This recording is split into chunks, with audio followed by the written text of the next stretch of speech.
Earlier this week, Richard recalled a vivid dream he had while in the coma after his near-fatal crash in 2006 and said it was the loud screams of Mindy that pulled him back. Richard, 52, made the emotional video while walking in the Lake District.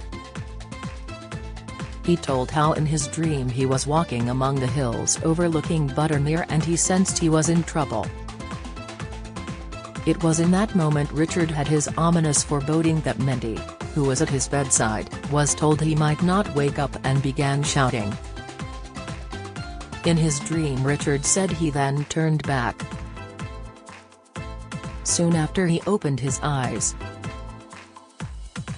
Magazine columnist Mindy spoke of the harrowing, horrible time he lay motionless in his hospital bed and why she unleashed her hysterical screams.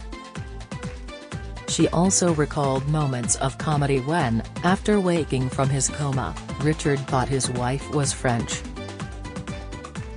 Mindy told the Sunday Express, "I knew he had been up there to do some filming, but he didn't tell me he had done that video," said Mindy. "It was our daughter Izzy who saw it and told me about it. He probably forgot to tell me because he does that a lot. Immediately when he started talking I knew what was coming."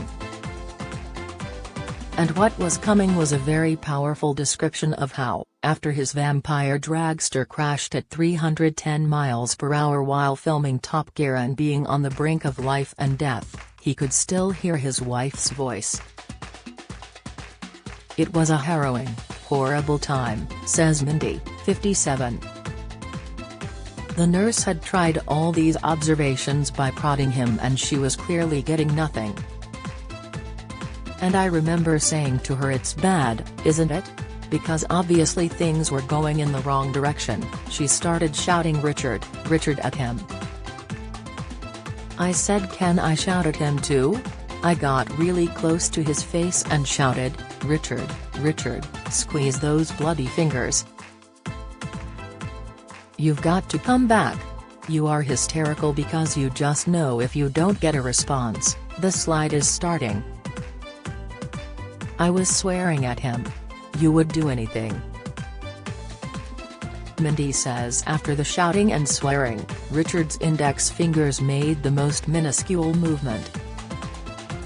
And shortly after that he opened his eyes a fraction, as if he had briefly dipped his head over the parapet. "I remember he looked at me for seconds, absolutely blank. He had no idea who I was. I went to the loo and absolutely sobbed because I thought, 'Where are you?' I thought I actually don't know what the outcome of this is going to be. I now know people come back from brain injury and look at their life and say, 'I don't want this.' And look at their wife and think, 'I don't want her either.' You just don't know what you will get. I thought, is he ever going to know who I am?" That was hard. There was a funny moment though where he said, "Oh, you're lovely but you are going to have to go because my wife is coming in a minute." "You are lovely, but you're not my wife. My wife is French." At the time of the accident, Richard and Mindy's children Izzy and Willow were just 6 and 3. "I thought, what do I do now? Is he going to be able to go back to work? What if he can't walk again?" It did throw our world up in the air. But Mindy was positive that he would pull through. The accident happened at the former RAF Elvington Air Base near York. The car's front right tire failed, the car flipped over and Richard had to be cut out with hydraulic shears and was airlifted to Leeds General Infirmary. "The minute I saw him when I first arrived at the hospital, even though he was plugged into everything and didn't look very pretty, with a bulging eye and a lump in his forehead that made him look like a Klingon, I thought he would be alright. I thought if anyone is going to come back from this, he will because he's an obstinate little what's-it. I had every faith." After coming out of the coma, he suffered from post-traumatic amnesia and a 5-second memory. and it was months later that the couple talked about his dream and the incredible power of the brain. Mindy revealed, "He said you were shouting at me and he knew he was in trouble because I don't normally get cross. To hear me bellowing at him was really unusual and serious. He remembered me shouting and it was an easy route he was walking. It was really hard to come back. It's clearly a tremendous effort." The only way he could explain it was, imagine being paralyzed and you are on your stomach and have to grip with your fingers and haul yourself through. I think that's why when people are in comas and they talk about pulling back, that is literally what you are doing. It is pure grit and determination." Richard made the video on What Next? On Drive Tribe, his social media platform with Jeremy Clarkson and James May. Mindy says he wanted to give comfort to people who are going through a similar experience, and to show how vital it is to keep talking to seriously ill patients. I suppose it's a kind of reassurance for him that he has dipped a toe, and went to his favorite place in the world. It's to give comfort to anybody else, to say, well, you know, I've kind of been there and it's okay. And it shows that anybody in a serious condition can still hear you. It's so important that you carry on communicating. Richard was back at work just months after the accident and Mindy admits it was too soon. Normally somebody with a severe brain injury would go back to work very slowly. Telly is not like that.